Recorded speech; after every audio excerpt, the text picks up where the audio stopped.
நம் எல்லோருடைய மனதிலும் எப்படியாவது நம்ம பையன் வந்து ஒரு சம்பாதிக்கிற ஏடிஎம் மிஷினாக மாறிவிட மாட்டானா என்கிற ஆசை மட்டுமே நமக்கு இருக்குது.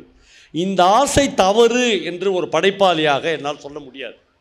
ஆனால் இப்பொழுது நாம் முன்னால் வைக்க வேண்டிய மிகப்பெரிய கேள்வி, இது மட்டும்தான் இந்த வாழ்க்கையா? இதற்காக மட்டும்தான் இந்த வாழ்க்கையில் நாம் மனிதர்களாக உருவெடுத்திருக்கிறோமா? இந்த பணம் சம்பாதிப்பதற்காக மட்டும்தான் இந்த மேடையில் இருக்கிற அல்லது இந்த மேடைக்கு முன்னால் இருக்கிற நாம் எல்லாம் இந்த உலகத்திற்கு அனுப்பப்பட்டிருக்கிறோமா? சகமனித அன்பு, சகமனித தோழமை, சமூகம், தெரு, அப்படி பல விஷயங்கள் இந்த உலகத்தில் இருக்குது இல்லையா? இதில் நமக்கு எந்த பங்கும் இல்லையா? ஒரு நாளைக்கு 85 தோசை. உங்களுக்கு கல்யாணம் எவ்வளோ நாள் ஆச்சு? 23 வருஷம். ஒரு நாளைக்கு 85 தோசை என்றால் 23 வருடங்களில் 3,45,785 தோசை சுட்டுக்கு இந்த அம்மா. இப்போ இந்த அம்மா ஆய்வு ஸ்காலரில் இது சொல்லும், நீங்கள் இது வரல 3,85,485 தோசை சுட்டுக்கிறீங்க. நம்ம தோசைகளில் கீழே வச்சிரும். தோசை கண்ணு என்னம்மா சொன்னேன்? இல்லை, இவ்வளோ தோசை சுட்டு. இந்த தோசையெல்லாம் அடுக்குனா எங்கள் திருவண்ணாமலை மலை மாதிரி 2 மடங்கு மழை வந்துடும். கிரிவலம் நம்ம அதை சுற்றியே வரலாம். ஒரு வீட்டில் ஒரு அம்மா சுட்ட தோசை இது இல்லையா? கணக்கு வச்சிக்கல, கணக்கு பார்த்தாங்கன்னா மகனை நம்ம தொலைஞ்சோம் இல்லையா? திருப்பூர் எனக்கு ரொம்பவும் நெருக்கமான, கிட்டத்தட்ட என்னுடைய இன்னொரு தாய் வீடு மாதிரி மாறிவிட்டது. எப்பொழுதும் வந்து போகிற ஒரு இடமாக, எல்லா மாவட்டங்களும் எல்லா ஊரும் அப்படி படைப்பாளிகளுக்கு அமைவதில்லை. திரும்ப திரும்ப அவனுக்கு பிடித்தமான ஏதோ ஒரு இடத்திற்கு அவன் பயணப்பட்டு கொண்டே இருக்கிறான். எனக்கு அந்த மாதிரி இந்த கோயம்புத்தூர் பெல்ட் என்பது அவ்வளவு பிடித்தமான ஒன்றாக மாறிவிட்டது. நான் இந்த மேடைக்கு வந்து நிற்கிற வரையிலும் உங்களிடம் என்ன பேசப் போகிறேன் என்கிற எந்த மனநிலையும் எனக்கு வாய்க்கவில்லை. ரொம்ப திட்டமிட்டு இதை தான் பேசணும் என்று வருகிற ஒரு ப்ரொஃபஷ்னலான ஒரு தொழில்முறையான பேச்சாளன் இல்லை. நான் இங்கே வந்து உட்கார்ந்த பிறகு இன்றைக்கி சாயங்காலம் என்னை பார்ப்பதற்காக இந்த ஊரிலிருந்து ஒரு 17-18 ஒரு 20 வயதுக்கு உட்பட்ட ஒரு 3 பிள்ளைகள் என்னை பார்க்க வந்திருந்தார்கள். ஒரு பையன் அதில் படிச்சுன்னுக்கிறான், ஒரு பையன் முதலில் ஓட்டு போட்டிருக்கான். அந்த பையனின் பெயர் தர்ஷன். நான் கொஞ்ச நாளைக்கு முன்னாடி பல்லடம் தாய் அறக்கட்டளைக்காக வந்திருந்த போது ஏராளமான நண்பர்களுடைய அணைத்தலில் திக்குமுக்காடின போது அந்த பையனை நான் முதலில் சந்தித்தேன். ஊருக்கு போன பிறகும் அவனுடைய அணுக்கச்சூடு என் உடம்பில் ஒட்டி கொண்டிருப்பதை என்னால் உணர முடிந்தது. அடுத்த நாள் காலையில் அந்த தம்பி எனக்கு ஃபோன் பண்ணி, நான் உங்களுக்கு ஒரு கிஃப்ட் கொடுத்தேன் பார்த்தீங்களாண்ணா என்று கேட்டான். அப்போ தான் பார்த்தேன், நான் ஏராளமான பரிசுகள் எனக்கு கொடுத்துருந்தார்கள். அதில் அந்த தம்பி சொன்ன கிஃப்ட் எடுத்து பார்த்தேன்.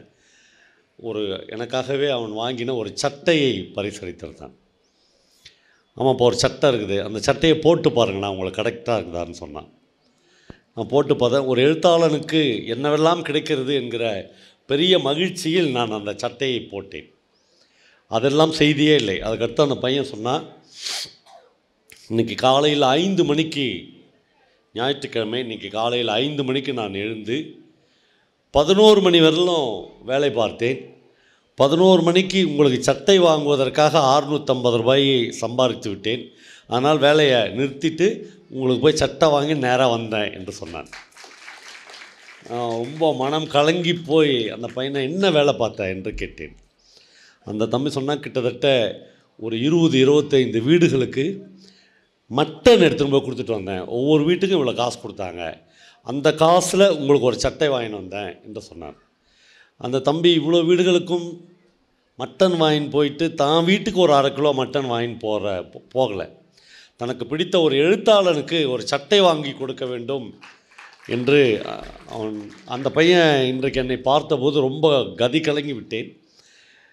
எழுத்தாளர் பிரபஞ்சனுக்கு நாங்கள் எல்லாம் சேர்ந்து சென்னையில் ஒரு மகத்தான விழா நடத்தினோம்.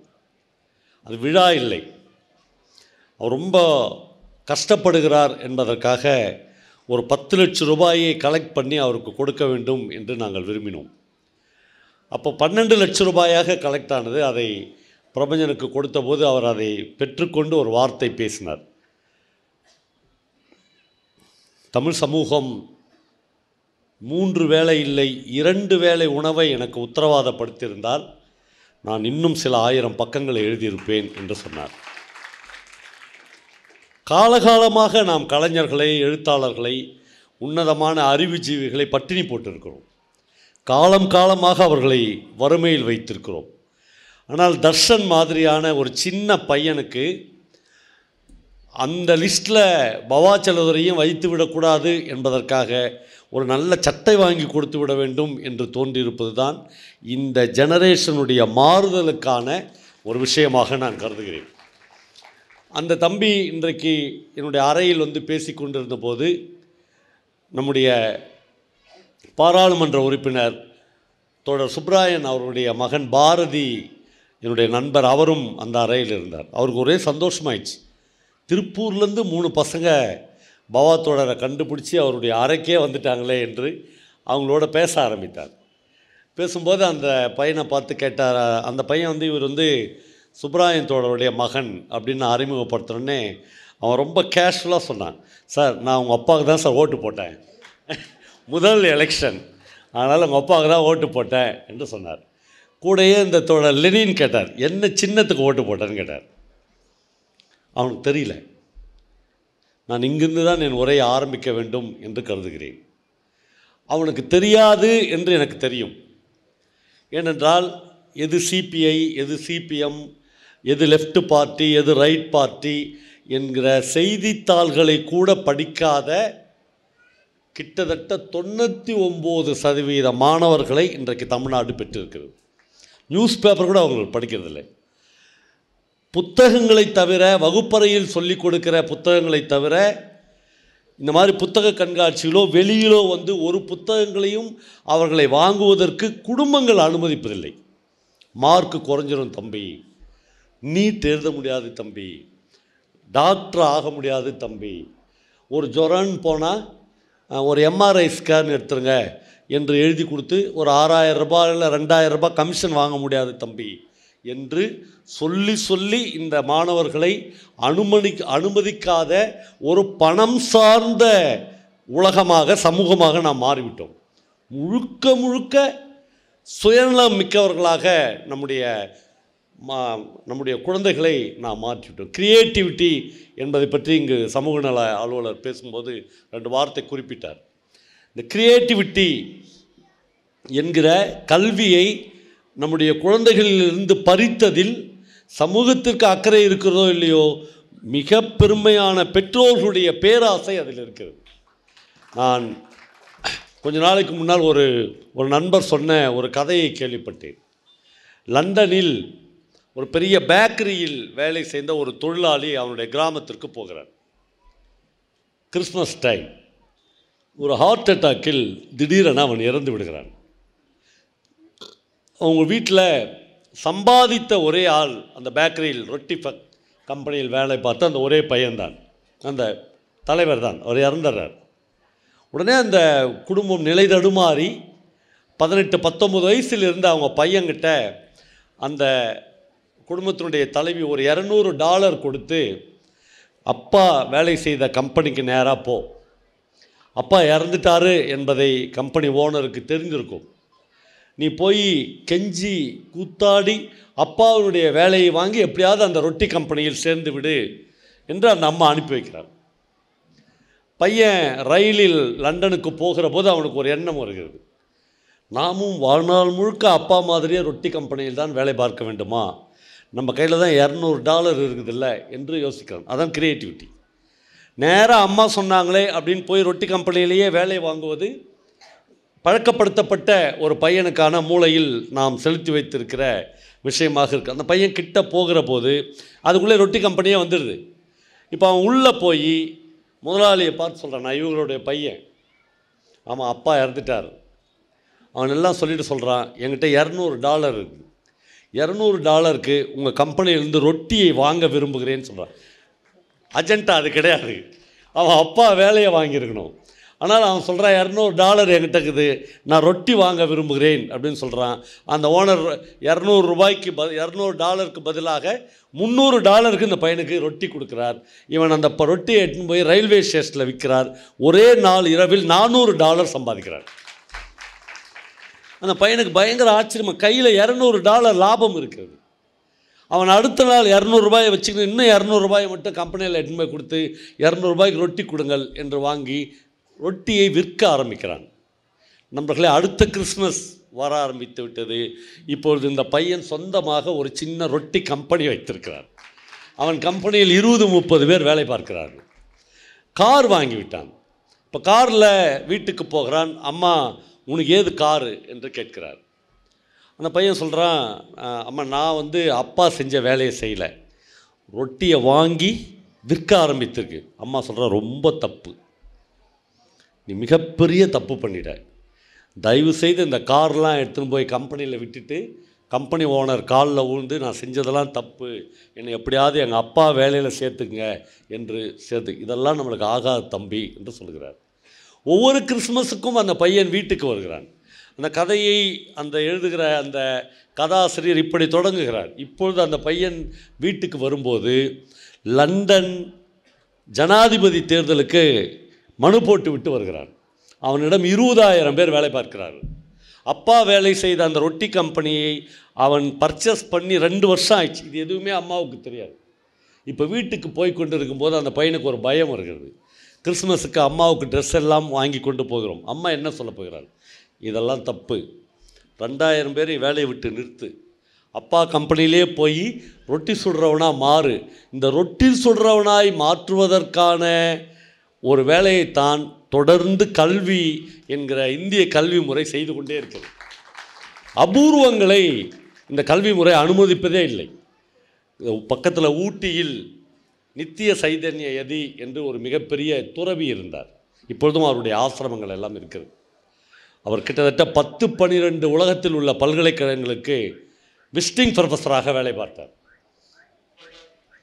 யதி ஒரு முறை கேலிக்கட் பல்கலைக்கழகத்தில் உரையாற்றுவதற்காக புறப்பட்டு கொண்டு இருக்கிற போது பிரான்சில் இருந்து அவரை பார்ப்பதற்காக 4-5 வெள்ளைக்காரர்கள் வந்திருக்கிறார்கள். வந்தவங்க அவர் சொல்கிறார், நான் அவசரமாக யூனிவர்சிட்டிக்கு பேச போகிறேன், ஆசிரமத்திலேயே தங்கிருங்க, நான் வந்துடுறேன் என்று சொல்லிவிட்டு போகிறார். அவங்க சொல்கிறாங்க, நாங்கள் உங்களுக்கு ஒரு விலை மதிப்பற்ற பரிசுகளை கொண்டு வந்திருக்கிறோம். அவர் கேட்குறார், என்ன பரிசு? எங்கள் பிரான்சில் எங்கு பார்த்தாலும் பூத்து குலுங்குகிற டியூலிப் மலர்களின் விதைகளை கொண்டு வந்திருக்கிறோம். கிட்டத்தட்ட பிரான்ஸ் மாதிரியான சீதோஷ்ண நிலை உள்ள ஊட்டியில் இதை உங்கள் ஆசிரமத்தில் வைத்தால் அவ்வளவு அழகாக இருக்கும். யதி அந்த விதைகளை பெற்றுக்கொண்டு தன்னுடைய தோட்டக்காரனை அழைத்து, எவ்வளவு தொட்டிகள் நம்மிடம் காலியாக இருக்கிறது என்று கேட்கிறார். 40 தொட்டிகள் காலியாக இருக்குது, 40 தொட்டிகளிலும் இந்த விதைகளை போடு, நான் வருவதற்குள்ளாக இதை செடியாக வளர வைத்து நீ என்கிட்ட காமி என்று சொல்லிவிட்டு போய்விடுகிறார். கேலிக்கட்டுக்கு போனவருக்கு தொடர்ச்சியான பயணங்கள், ஒரு 40-50 நாட்கள் பொறுத்து தான் அவர் ஊட்டிக்கு வர முடிகிறது. வந்தவுடன் அவருடைய மைண்டு ஆசிரமத்துக்கே போகல, அப்படியே என்ட்ரன்ஸில் நின்று அந்த கார்டரை கூப்பிட்டு கேட்குறார், தொட்டி பார்க்கணும், அந்த செடிகள் எவ்வளோ அழகாக பூக்க ஆரம்பிச்சிச்சா. தோட்டக்காரன் முகம் இருளுகிறது. என்னாச்சு? கூட்டின்னு போய் கேட்குறான், எல்லா தொட்டிகளிலும் கத்திரிக்காயும் வெண்டைக்காயும் தக்காளி பழமும் காய்த்து தொங்குகிறது. பயங்கரமான ஷாக்காய் கேட்குறான், இல்லையே, அவங்க டியூலிப் மலர்களின் விதைகள் தான் நம்மளுக்கு கொடுத்தாங்க. அப்படி தான் சாமி நான் போட்டேன். ஆனால் நீங்கள் போன உடனே ஒரு இளைய சாமி அதிகாரத்துக்கு வருவார்ல, அவர் இதெல்லாம் என்னன்னு கேட்டார். இதெல்லாம் பெரிய சாமி கொடுத்துட்டு போச்சு, ஏதோ பூக்களுடைய விதைகள்னு போட்டுக்கிறேன்னு சொன்னார். அதெல்லாம் யாருக்கா வேணும், அதெல்லாம் தூக்கி போட்டு களைன்னு பிடுங்கி போட்டுட்டு, நம்ம சாம்பார் வைக்கிறதுக்கு கத்திரிக்காய் இல்லை ஆசிரமத்தில், தக்காளி இல்லை, வெண்டைக்காய் இல்லை, அதை போடுங்கன்னு சொல்லிட்டாங்க. இப்போ போட்டோம், இந்த சாம்பார் தான் இப்போ ஆசிரமத்திலே மணக்கிறது என்று அந்த கார்டனர் சொல்கிறான். இவர் பயங்கர ஷாக் ஆகிட்டு, ஆனால் யதி இந்திய கல்வி முறைக்கு இந்த விஷயத்தை ஒப்பிடுகிறார். அவர் சொல்கிறார், அபூர்வமாய் வர வேண்டிய டியூலிப் மலர்கள் மாதிரி ஒரு பாரதி, ஒரு தாகூர் வர வேண்டும் என்று நாங்கள் இந்த கல்வி முறையில் விரும்புகிறோம். ஆனால் மனிதர்கள் காசு கொடுக்கிற பணப்பயிராக வளர்கிற கத்திரிக்காயாகவும் வெண்டைக்காயாகவும் தக்காளி பழமாகவும் தங்களுடைய குழந்தைகள் பணம் சம்பாதித்தால் போதும் என்று இந்த அபூர்வமான கலைகளை பிடுங்கி போட்டுக்கொண்டே இருக்கிறார்கள் என்று சொல்லியிருக்கிறார். நம்மளை இந்த ஒப்பீட்டை என்னால் என் வாழ்க்கையில் மறக்கவே முடியவில்லை. நம் எல்லோருடைய மனதிலும் எப்படியாவது நம்ம பையன் ஒரு சம்பாதிக்கிற ஏடிஎம் மிஷினாக மாறிவிட மாட்டானா என்கிற ஆசை மட்டுமே நமக்கு இருக்குது. இந்த ஆசை தவறு என்று ஒரு படைப்பாளியாக என்னால் சொல்ல முடியாது. ஆனால் இப்பொழுது நாம் முன்னால் வைக்க வேண்டிய மிகப்பெரிய கேள்வி, இது மட்டும்தான் இந்த வாழ்க்கையா? இதற்காக மட்டும்தான் இந்த வாழ்க்கையில் நாம் மனிதர்களாக உருவெடுத்திருக்கிறோமா? இந்த பணம் சம்பாதிப்பதற்காக மட்டும்தான் இந்த மேடையில் இருக்கிற அல்லது இந்த மேடைக்கு முன்னால் இருக்கிற நாம் எல்லாம் இந்த உலகத்திற்கு அனுப்பப்பட்டிருக்கிறோமா? சகமனித அன்பு, சகமனித தோழமை, சமூகம், தெரு, அப்படி பல விஷயங்கள் இந்த உலகத்தில் இருக்குது இல்லையா? இதில் நமக்கு எந்த பங்கும் இல்லையா? நமக்கெல்லாம் ஒரு 3-4 வருடங்களுக்கு முன்னால் கொரோனா வந்துச்சு. நண்பர்களே, நீங்கள் நம்பவே மாட்டீங்க.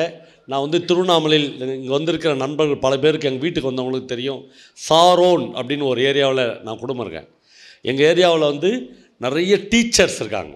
ஒரு 200 வீடுங்க, வாத்தியாருங்க வீடு இருக்கும். எனக்கு கொரோனா வந்த மாதிரியே தெரில எங்கள் தெருவில். ஏன்னா ஏற்கனவே 40 வருஷமாக எங்கள் தெரு கொரோனாவில் தான் இருக்குது. யாருமே வெளியே வரமாட்டாங்க. எவன் வீட்டில் எவன் செத்தாலும் இன்னொருத்தன் சக மனுஷனுக்கு வரவே மாட்டான். அதில் வேறு பெருமையாக வேறு எங்கிட்டே பல டீச்சர்ஸ் சொல்லியிருப்பாங்க, சார் எங்கள் சார்னா எங்கள் வீட்டுக்கார், எங்கள் வாத்தியார், எங்கள் சாரு யார் பேச்சுக்குன்னா போய் பார்த்துக்கிறீங்களா சார்? அவர் உண்டு, அவர் வேலை உண்டு, அவர் ஸ்கூலுக்கு போவார், வீட்டுக்கு வருவார். எவ்வளோ நல்ல மனுஷன் இல்லை. ஒரு பணத்தை கட்டிச்சு அந்த டீச்சர்னு அர்த்தம், ஒரு டெட் பாடியை கட்டிச்சுன்னு அர்த்தம். போடா 4 பேர்கிட்ட சண்டை வாங்கு, ஒரு நாள் ஜெயிலுக்கு போ, ஒரு நாள் கோர்ட்டுக்கு போ, என்ன ஆகிட போகுது? கோர்ட்டு ஜெயிலெலாம் எதுக்கு கட்டி வச்சுக்கிறான்? அதுக்குன்னு பிறகுறவன் யாராகிறானா? இப்போது போலீஸ் ஸ்டேஷன் இருக்குது சார், கோர்ட் இருக்குது, ஜெயில் இருக்குது. குற்றவாளிகளை யாராவது ஒரு தாய் பெற்று போடுவாளா? இந்த உலகத்தில் எந்த தாய்னா பெற்று போட்டுக்கிறாளா? நாம் என்ன நினைக்கிறோம், இது நமக்கு இல்லை, நம்ம பிள்ளைங்களுக்கு இல்லைன்னு நினைக்கிறோம். நான்லாம் சொல்லுவேன், என் பையன்கிட்டே சொல்லிக்கிறேன், தம்பி நீ என்றைக்குனா ஒரு நாளைக்கு போலீஸ் ஸ்டேஷன் போ, அந்த எஸ்ஐ உன்னை எப்படி திட்டுறான் அப்படின்னு கேளு. இப்படி ஒரு லாங்குவேஜ் பேசுகிறவனை நம்ம எஸ்ஐயாக வச்சுக்கிறோம், இதுக்காக நம்ம வெக்கப்படணும் அப்படின்னு தெரிஞ்சுக்கோ. நேற்று எங்கள் ஊரில் ஒரு இன்சிடெண்ட் நடந்துச்சு. கதைலாம் சொல்லவே மாட்டேன் இளங்கோ, நான் அதெல்லாம் கதை சொன்ன காலெல்லாம் போயிடுச்சு. நான் வேறு சில விஷயங்கள் பேசலாம். நேற்று இந்த ஊருக்கு வர்றதுக்கு முன்னாடி ஒரு இன்சிடெண்ட் நடந்துச்சு. எங்கள் ஊரில் ஸ்னேக ஜோதின்னு ஒரு அம்மா, அந்த அம்மா பேர் ஏதோ இங்கிலீஷ், அந்த அம்மா ஜெர்மன் லேடி. அந்த அம்மாவுடைய அம்மா ரமணருடைய டிவோட்டி. 90 வயசில் ரமணாஸ்வரத்திலேயே அந்த அம்மா ரமணருக்கு சேவை செய்ய இறந்துட்டாங்க. ரமணருடைய ஆசிரமத்திலேயே, ரமணருடைய கல்லறைக்கு பக்கத்திலே அந்த அம்மாவையும் புதைச்சிக்கிறாங்க. இந்த அம்மா, இந்த சினேகு ஜோதி அங்கே மியூசிக்கல் டீச்சராக இருந்தாங்க. அவங்களுக்கு இந்த ஆன்மீகம், இந்தியாவுக்கு போகணும் அப்படிலாம் தோணவே இல்லை. ஒரு கட்டத்தில் நம்ம அம்மாவுடைய கல்லறை எப்படி இருக்குதுன்னு போய் பார்த்துட்டு வரலாம் அப்படின்னு அந்த அம்மா ஒரு 40 வருஷத்துக்கு முன்னாடி புறப்பட்டு வந்துச்சு. வந்த அம்மா இங்கேயே தங்கிடுச்சு. அது எங்கள் திருவண்ணாமலைக்கே உள்ள சிறப்பு. அதனால தான் நான் சொல்கிறேன், யாரும் கிரிவலத்துக்குலாம் அடிக்கடி வராதிங்க. அதனால் ஒன்றும் இல்லை, அது அங்கேயே பிடிச்சி இங்கே கார்த்திக் ஸ்கூல்லாம் பார்த்துக்கிட்டோம், நீ இங்கேயே இருந்துரு அப்படின்னு இருக்க வச்சிரும். அவ்வளோ பிரமாதமான மண் அந்த திருவண்ணாமலை மண். இந்த சினேக ஜோதி அம்மா அங்கேயே தங்கிடுச்சு. தங்கி ஒரு வெள்ளை புடவை கட்டி அவங்க அம்மா மாதிரியே பயங்கரமாக டெடிக்கேட்டடாக வேலை பார்த்த ஆரம்பிச்சிச்சு.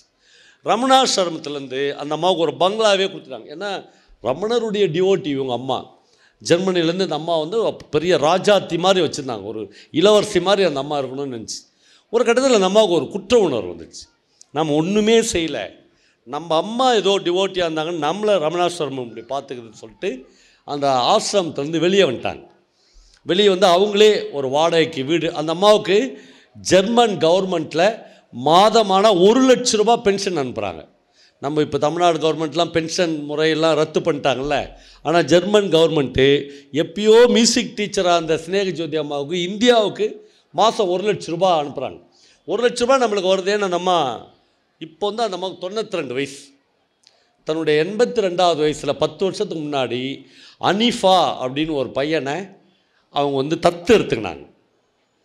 உடனே நீங்கள் கேட்கலாம், சார் இப்போது அந்த ஒரு முஸ்லீம் பையனையா அந்த பையன் முஸ்லீம் பையனா இந்து பையனா நீங்கள் யாருக்குமே தெரியாது. அவன் பேர் தான் அனீஃபா. ஏன்னா அவனுக்கு ஒரு கதை இருக்குது. இந்த உலகத்தில் எல்லா மனிதர்களுக்கும் ஒரு கதை இருக்கிறது. அவன் தென்காசியிலேருந்து ஏதோ ஒரு ரயில் கம்பார்ட்மெண்ட்டில் மாற்றி ஏறிட்டான். அப்பா அம்மா ஒரு கம்பார்ட்மெண்ட்டில் ஏறிட்டாங்க, பையன் ஒரு கம்பார்ட்மெண்ட்டில் ஏறிட்டாங்க. பையனை கண்டுபிடிக்கவே முடியல. இவன் போய் ஆலப்பியில் இறங்கிட்டான். ஆலப்பியில் இவன் இறங்கின வீடு வந்து ஒரு டாக்டர் அம்மா வீடு. அந்த அம்மா முஸ்லீம் டாக்டர் அம்மா. அந்த அம்மா அந்த பையனுக்கு அனீஃபான்னு பேர் வச்சிச்சு. அப்படி தான் அவனை அனீஃபா ஆகணும். அவன் முஸ்லீம் பையனா இந்து பையனா கிறிஸ்துவ பையனாலாம் யாருக்கும் தெரியாது. அந்த பையன் என்னை தேடி திருவண்ணாமலைக்கு வந்தான்.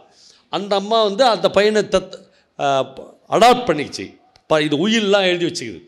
ஓகே, இதெல்லாம் முடிஞ்சிச்சு. கரெக்டாக 9 நாளைக்கு முன்னாடி அந்த அம்மா இறந்துட்டாங்க. தன்னுடைய 92வது வயதில். கடந்த 6 மாதமாக அந்த அம்மா அப்பப்போ சிக்காவும், ராத்திரி 12 மணிக்கு அந்த அனீஃபா எனக்கு ஃபோன். அவனுக்கு தெரிஞ்ச ஒரே ஆள் நான் தான் திருவண்ணாமலையில். பவனா அம்மாவுக்கு ரொம்ப உடம்பு சரியில்லைன்னா நான் உடனே டாக்டர்கிட்ட சொல்லுவேன். ஒரு 2 நாள் பொறுத்து அவங்கள மறுபடியும் கூட்டின்னு வந்துடுவோம். இப்படியா அந்த பையன் வந்து நான் அப்போ தான் போய் பார்த்தேன். அந்த அம்மா இறந்த பிறகு அவங்க வீட்டில் 4 பேர் சர்வெண்ட் வச்சுக்கிறான். அந்த அம்மாவை அப்படி பிள்ளைங்களாம் பார்த்துக்குவாங்களான்னு எனக்கு தெரியல. அப்படி அந்த அம்மாவை அப்படி சமைக்கிறதுக்கு ஒருத்தன், அந்த அம்மாவுக்கு ஒரு நாளும் மசாஜ் பண்ணுறதுக்கு ஒருத்தர். ஏன்னா 1 லட்ச ரூபா பென்ஷன் வருது. இப்படி பார்த்துக்கணும். இதெல்லாம் கதை இல்லை. இந்த பையன் அம்மா இறந்துட்ட உடனே ஃபாரினர் இறந்துட்டாங்கன்றதுனால போலீஸ் ஸ்டேஷனில் போய் சொல்லணும். இவன் போய் போலீஸ் ஸ்டேஷனில் சொல்கிறான். சொன்னோடனே அந்த எஸ்ஐ இன்ஸ்பெக்டர்லாம் அடுத்த 1 மணி நேரத்தில் ஃபுல் இன்வெஸ்டிகேஷன் நடத்தி முடிச்சிட்டாங்க. வேங்கவயல் இன்வெஸ்டிகேஷன் அது மாதிரியான விஷயங்கள் தான் 2 வருஷம் 3 வருஷம் ஆகுது. இது வந்து 10 நிமிஷத்தில் முடிச்சிட்டாங்க. முடிச்சுட்டு இவன் அடுத்தது போலீஸ் ஸ்டேஷன் போகிறான். எப்போ நான் சொல்கிறதெல்லாம் போன வாரம். போனோடனே அவனை கூப்பிட்றாங்க, டேய் இங்கே வா. அவன் அலர்ச்சி, என்னடா இவங்க எடுத்தோடனே டேன்றாங்கன்னு போகிறான். போன சொன்னேன், ஏண்டா இந்த அம்மாவை ஏமாற்றி 1 லட்ச ரூபா மாதம் சாப்பிட்டுருந்தியான்னு கேட்குறாங்க. இவன் அப்படியே செத்துட்டான். என்னன்னா அந்த அம்மாவுடைய பிள்ளைங்க கூட அவங்கள அப்படி 3 பசங்க இருக்குது அந்த அம்மாவுக்கு. மெயில் போடுறாங்க ஜெர்மனுக்கு. அவங்க திருப்பி ஒரு மெயில் கூட போடல. அவங்களுக்கு அவங்க அம்மாவே மைண்டில் இல்லை. ஏன்னா 40 வருஷம் ஆச்சு இந்த அம்மா வீட்டை விட்டு போய் இந்தியாவுக்கு போய். இப்போது அவங்க பிளட் ரிலேஷன்ஸ் யாராவது எம்பசிக்கு சொன்னால் தான் இந்த பாடியை அவங்ககிட்ட கொடுப்பாங்க. அவங்க அதுக்கே ரெடியாக இல்லை. நண்பர்களே, நீங்கள் நம்பணும், 9 நாட்களாக அந்த போலீஸ்காரர்களோடு ஒரே போராட்டம். அவன் சொல்கிறான், இந்த அம்மாவுடைய பாடியை வந்து வீடியோ எடுக்கணும், 25,000 ரூபா கொடுன்றாங்க. இவன் ஐயோ 25,000 ரூபான்றான். உடனே அது போலீஸ்காரங்களால் தாங்கிக்க முடியல. உன்னை ரிமாண்ட் பண்ணுறேன்டா, நீ தான் அந்த அம்மாவை கொலை பண்ணிட்டான்றாங்க. 92 வயசில் அந்த பையன் தேம்பி தேம்பி அழுகுறான். இப்போ நேற்று நான் திருப்பூருக்கு புறப்பட்டு வருகிற போது அவன் ஒரு 10-15 ஃபோட்டோஸ் அனுப்பிச்சிருந்தான். அந்த அம்மாவை அவன் அடக்கம் பண்ணுகிறான். யார் பெற்ற அம்மாவையோ நிறங்களை தாண்டி, மொழியை தாண்டி, நிறத்தை தாண்டி திருவண்ணாமலையில் காவி வேட்டி கட்டி கொண்டு ஹனீஃபா என்கிற முஸ்லீமோ முஸ்லீம் அல்லாத ஒரு பையனோ அந்த அம்மாவை நேரண்ணாமலையில் அடக்கம் செய்கிற அந்த புகைப்படங்களை பார்த்து தன்னந்தனியாக நான் ஒரு 10 நிமிடம் அழுது கொண்டிருந்தேன். இதுதான் மனித வாழ்க்கை. நமக்கு எல்லா உத்தரவாதங்களும் இருப்பதாக நாம் நம்பிக்கொண்டிருக்கிறோம். அதனால்தான் திரும்ப திரும்ப எழுத்தாளர்கள் 4-5 விஷயத்தை நமக்கு வலியுறுத்தி கொண்டே இருக்கிறார்கள். வாழ்க்கை என்பது அந்தந்த நேரத்து நியாயங்கள் என்று ஜெயகாந்தன் சொல்கிறார். மொத்த வாழ்க்கைக்கும் ஒரு நியாயம் கிடையாது என்கிறார். வாழ்க்கை என்பது அந்தந்த நேரத்து நியாயங்கள். அதே மாதிரி ஒவ்வொருவருக்கும் ஒரு நியாயம் இருக்கிறது. ஒரு நீதிபதிக்கும் ஒரு பிட்பாக்கெட் அடிப்பவனுக்கும் ஒரே நியாயம் இருக்கவே முடியாது நண்பர்களே. பிட்பாக்கெட் அடிப்பவனுக்கென்று ஒரு நியாயம் இருக்கிறது இல்லையா? அது அது அது நல்ல நியாயமா கெட்ட நியாயமா என்று நான் விவாதித்து கொள்ளலாம். ஆனால் அவனுக்கு ஒரு நியாயம் இருக்குது. அவனுக்கு தீர்ப்பு சொல்லுகிற நீதிபதிக்கு ஒரு நியாயம் இருக்கிறது. நீதிபதியால் ஒரு நாளும் பிட்பாக்கெட் அடிப்பவனை மாதிரி ஒரு குற்றவாளி கூண்டில் வந்து நிற்க முடியாது இல்லையா? அதனால் 2 பேருக்கும் வாழ்க்கை வெவ்வேறு மாதிரியான நியாயங்களை வைத்து கொண்டிருக்கிறது. ஏன் இந்த புத்தக கண்காட்சிக்குள்ளாக நாம் போக வேண்டும்? ஏன் வகுப்பறைகள் சொல்லித்தராத கல்வியை எனக்கு என்ன இந்த புத்தக கண்காட்சி சொல்லிக் கொடுத்து விடும் என்று கேட்கிறவர்களுக்கு இந்த நியாயங்களையும் நம்முடைய மனதில் ஏற்றப்பட்டு இருக்கிற பொய்யுரைகளையும் அல்லது போதனைகளையும் வரையறுக்கப்பட்ட பொய்யையும் இதற்குள்ளே இருக்கிற புத்தகங்கள் தான் தொடர்ந்து தகர்க்கின்றன. அதுதான் உண்மையை நமக்கு சொல்லிக் கொடுத்து கொண்டே இருக்கிறது. அதனால்தான் எழுத்தாளன் என்பவன் எப்பொழுதுமே எல்லா ரேங்கில் இருக்கிறவரை விடவும், நான் பல மீட்டிங்கில் தொடர்ந்து 100 முறை 150 முறை சொல்லியிருக்கிறேன், நம்முடைய மந்திரிகளை விட, நம்முடைய எம்பியை விட, நம்முடைய எம்எல்ஏக்களை விட, நம்முடைய முதலமைச்சரை விட, நம்முடைய ஜனாதிபதியை விட, நம்முடைய பிரதமரை விட ஒரு அங்குலம் மேலானவன் ஒரு எழுத்தாளன். அவன்தான் இந்த உலகத்திற்கு ஆத்மாவாக நின்று தரிகட்டு ஓடிக்கொண்டிருக்கிற நம்ம பிடிச்சி நிறுத்துறான். எங்கே எதுக்கு ஓடுற, நில்லு, நீ உன்னுடைய வாழ்க்கை அறமானது தானா என்று ஒரு எழுத்தாளன் தான் ஒரு சாமானிய மனிதனை பார்த்து கேட்கிறார். நீ அறத்தை நோக்கித்தான் உன் வாழ்க்கையை வடிவமைத்து கொண்டிருக்கிறாயா என்கிற ஒரு எழுத்தாளனின் குரல் ஒலித்து கொண்டே இருக்கிறது. நண்பர்களே, எழுத்தாளர்கள் ஏன் இந்த உலகத்திற்கு மறுபடியும் தேவைப்படுகிறார்கள் என்றால், நீங்களும் நானும் பார்க்கிற ஒரு விஷயத்தை நீங்கள் கடந்து போகிறீர்கள். உங்களுக்கு அது நினைவுகளாக மட்டும் நின்று விடுகிறது. ஆனால் ஒரு எழுத்தாளன் மட்டுமே அதை தனக்குள் தேக்கி, தனக்குள் அதை ஒரு படைப்பாக மாற்றி, தனக்குள் அது ஒரு பிரசவத்திற்கு ஈக்குவலான வழியாக மாற்றி, அதை ஒரு படைப்பாக எழுதி, அதை ஒரு கவிதையாகவோ கதையாகவோ எழுதி இந்த சமூகத்திற்கு முன்னால் ஒரு பிரிண்டில் கொடுத்து விட்டு போகிறார். ஒரு 100 ஆண்டு கழித்து உங்களுடைய பேரக்குழந்தைகளோ, உங்களுடைய பேரக்குழந்தைகளோ உங்கள் வீட்டு அலமாரியில் அந்த புத்தகத்தை எடுத்து படிக்க ஆரம்பிக்கிறது. இது 2025 திருப்பூரில் எங்கள் தாத்தா எழுதின கவிதை, எங்கள் தாத்தா எழுதின கதை என்றால், இந்த நிலப்பரப்பை, இந்த ஊரை, இந்த ஊரின் மக்களை, இந்த ஊரின் மக்களுடைய மூச்சு காற்றை எல்லாவற்றையும் அந்த படைப்பு தான் பதிவு செய்து வைத்திருக்கிறது. அதனால் எந்த மந்திரியும், எந்த ஜனாதிபதியும், எந்த முதல்வரும், எந்த பிரதமரும் இவ்வளவு பெரிய உயரத்திற்கு போக முடியாது என்று நான் கருதுகிறேன். நம்ம எல்லார் வீட்டிலும் மகள் இருக்கிறார்கள். எனக்கும் ஒரு மகள் இருக்கிறார், கார்த்திக் ஒரு மகள் இருக்கிறார். நான் சமீபத்தில் ஜெயபாஸ்கரனுடைய ஒரு கவிதையை என்னுடைய நண்பன் சீனு ராமசாமி ஏதோ ஒரு மீட்டிங்கில் வாசிக்க கேட்டேன்.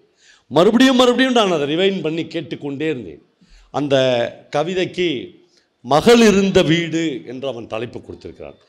ஏன் ஒரு படைப்பு அவ்வளவு முக்கியமானது என்று நான் மறுபடியும் சொல்கிறேன் என்றால், உங்கள் வீட்டிலும் என் வீட்டிலும் மகள் இருக்கிறார்கள். உங்கள் வீட்டிலும் என் வீட்டிலும் இருக்கிற மகள்களுக்கு திருமணமாகி வெளியே போகிறார்கள். மறுபடியும் அவர்கள் அம்மா வீட்டுக்கு வருகிறார்கள். இதெல்லாம் வாடிக்கை இல்லையா? ஆனால் ஒரு கவிஞன் தான் அதை பதிவு செய்கிறான். இந்த கவிதைக்கு பெயர் மகள் இருந்த வீடு. மகளே, நீ பிறந்து வளர்ந்த இந்த வீடு இப்பொழுதும் முழுக்க உன்னுடையதாகவே இருக்கிறது என்று அந்த அப்பா அந்த கவிதையை ஆரம்பிக்கிறார். மகளுக்கு கல்யாணம் ஆகி போயிட்டா. இந்த வீடு, நீ பிறந்து வளர்ந்த இந்த வீடு முழுக்க இப்பொழுதும் உன்னுடையதாகவே இருக்கிறது. அம்மாவுடையதும் என்னுடையதுமான பொருள்கள் அனைத்தும் பெருகி குவிந்திருக்கும் உனது பொருள்களுக்கு அஞ்சி ஆங்காங்கே ஒரு ஓரங்களில் கிடக்கின்றன. எல்லா பொருளும் இப்பயும் உண்டு தான். நீ கல்யாணம் ஆகி போயிட்ட, எந்த அம்மாவதும் கொஞ்சம் பொருள் இருக்குது, உன் பொருள்களுக்கு பயந்து ஆங்காங்கே கிடக்கின்றன. பிந்தைய உனது பருவகால பொருள்களாலும் புத்தகங்களாலும் மட்டுமின்றி முந்தைய உனது பால்யகால விளையாட்டு பொருள்களாலும் நீ இந்த வீட்டை ஆக்கிரமித்திருந்தாய். உன் பொருட்டு ஒளித்து அடங்கிய கெட்டி மேளத்திற்கு பிறகு, கல்யாணம் ஆயிடுச்சு, உன் பொருட்டு ஒளித்து அடங்கிய கெட்டி மேளத்திற்கு பிறகு உனது அத்தனை தோழிகளும் உன் வீடென்றே இதை ஊராருக்கு அடையாளப்படுத்தியிருக்கிறார்கள். நீ வீட்டில் வாழ்ந்த காலத்தில், ஐயா இப்போ நான் எங்கள் வீட்டில் தான் இருக்கிறேன் என்று சினுங்களாக யாரிடமாவது சொல்வாய். எங்கள் வீட்டுக்கு வாயேன் என்று யாரையாவது வாஞ்சையோடு அழைப்பாய். ஐயோ நேரமாச்சு, நான் எங்கள் வீட்டுக்கு போகணும், எங்கிருந்தாலும் பதட்டத்தோடு புறப்படுவாய். உன் பொருட்டு ஒளித்து அடங்கிய கெட்டி மேளத்திற்கு பிறகு மாமியார் வீட்டிலிருந்து இப்போ எங்கள் அம்மா வீட்டுக்கு வந்திருக்கிறேன் என்று யாரிடமோ சொல்லி கொண்டிருக்கிறாய். மாமியார் வீட்டிலிருந்து எங்கள் அம்மா வீட்டுக்கு வந்திருக்கிறேன் என்று யாரிடமோ சொல்லி கொண்டிருக்கிறாய். உனக்கென்று ஒரு வீடற்றவளாக, மகளே, இப்பொழுதும் இது உன் வீடுதான். உண்மையிலேயே இந்த கவிதை தருகிற துயரம் தாங்க முடியாததாக இருக்கிறது. ஒரு பொண்ணு எங்கள் அம்மா வீடுன்னு இது மாறிடுச்சு, என் வீடு என்பது மறைந்து விட்டது, அது மாமியார் வீடு ஆகிடுச்சு, உனக்கு எங்கே வீடு என்கிற கேள்வி எழுகிறது. நம்மளை இந்த பெண்களின் வாழ்க்கை ஏதோ பஞ்சாயத்து கட்டுப்பட்டு நல்லபடியாக போயின்னுக்கிறதா நாமளே நினச்சிக்கிறோம். அப்படிலாம் இல்லை. எஸ் ராமகிருஷ்ணன் அவளுக்கென்று ஒரு வீடு என்று ஒரு கதை எழுதியிருக்கேன். நான் அந்த கதையை ஒரு முறை அவருக்கு சாகித்ய அகாடமி வாங்கின போது சொன்னேன். ஒரு பொண்ணுக்கு உலகத்திலே பெரிய ஆசை என்னன்னா அவளுக்குன்னு ஒரு வீடு இருக்கணும். அந்த வீடு எப்படியெல்லாம் இருக்கணும் அப்படின்ற பெரிய கனவுகள், ட்ரீம்ஸ் அந்த பொண்ணுக்கு இருந்து கொண்டே இருக்கும். ஆனால் இந்த உலகத்தில் என்றைக்குமே அந்த மாதிரி கனவுகள் எல்லா பெண்களுக்கும் நிறைவேறினதே இல்லை. திடீர்னு ஒருத்தனை கூட்டின்னு வந்து இவன் தான் உன்னை பொண்ணு பார்க்க வந்துக்கிறான், கல்யாணம் பண்ணிக்கிறேன்னு சொல்லுவாங்க. அந்த பொண்ணு உள்ளே கூட்டின்னு போய் அம்மாட்ட ஃபஸ்ட்டு கேட்கும், அவனுக்கு வீடு இருக்குதா அப்படின்னு கேட்கும். பிரமாதமான வீடு இருக்குது மெட்ராஸில், அவ்வளோ சூப்பர் வீடு, டபுள் பெட்ரூம் வீடு. சொல்லிக்கிள்ளி இந்த பொண்ணை கல்யாணம் பண்ண போயிடுவாங்க. அவளுக்கு மெட்ராஸில் போய் தான் தெரியும் அவனுக்கு வந்து ஒரு அப்பார்ட்மெண்ட்டில் தான் வீடு இருக்கும். அவன் நினச்சது அப்பார்ட்மெண்ட் வீடு இல்லை, உண்மையிலேயே ஒரு வீடுனா அந்த வீட்டில் 4 செடி இருக்கணும், ஒரு மாடு கட்டி இருக்கணும். இப்போது நம்ம சாரு நம்ம மங்களம் முத்துராமன் சார்லாம் ஒரு வீடு வச்சுக்கிறார் ஒரு கிணத்தங்கரையில். அதெல்லாம் தான் எங்கள் ட்ரீம். அந்த மாதிரி அந்த பொண்ணுக்கு ஒரு ட்ரீம் இருக்கும். ஆனால் அப்பார்ட்மெண்ட் வீடு, இந்த அப்பார்ட்மெண்ட்டில் வாழறவங்க இருக்காங்களே அவங்க வந்து வாழறதான் நினச்சின்னுக்கிறாங்க. நம்மளும் வாழ்க்கை தான் வாழறது. சத்தியமாக நான்லாம் அப்படி நினைக்கவே இல்லை. எனக்கு ரத்னவேல்னு ஒரு ஃப்ரெண்டு இருந்தார், லோக்கல் ஃப்ரெண்ட் ஆடிட்டர். அவர் கூட அப்பார்ட்மெண்ட்டில் வந்து இந்த பக்கம் இவர் வீடு, நடுவில் வந்து ஒரு பெரிய முற்றம், 4வது மாடி. அந்த பக்கம் வந்து கவர்மெண்ட்டில் வேலை செய்கிற இன்னொரு ஆஃபீஸர், ரிட்டையர்டு. இவரும் ரிட்டையர்டு. இவர் காலையில் எழுந்துச்சி கரெக்டாக 7 மணிக்கு அலாரம் வச்சு 2 பேரும் எழுந்திருப்பாங்க. 2 பேரும் மீட் பண்ணிக்காங்க. குட் மார்னிங் ரத்னவேல் சார் அப்படின்னு அவர் கேட்காது. இவர் குட் மார்னிங் சொல்ல 2 பேரும் கீழே இறங்கி லிஃப்ட்டில் வருவாங்க. வந்தாங்கன்னா வாக்கிங் போவாங்க. ஒரு வாரம் இவர் சொந்த ஊர் தஞ்சாவூர் போயிட்டார் பொங்கல் டைமில். சத்தியமாக இதெல்லாம் கதையே கிடையாது. நான் கதை சொல்லுவேன், இளங்கோ சொன்னால கதைலாம் கிடையாது. ஒரு வாரம் போட்டுட்டு வந்துட்டு சார் வந்து நிற்கணும் இல்லை, அலாரம் சொன்ன 7 மணிக்கு வரல. அப்புறம் இவர் பயங்கரமாக சத்தம் போட்டு கூப்பிட்றாரு, முத்துராம் சார். ஒய்ஃப் வராங்க, சாருங்க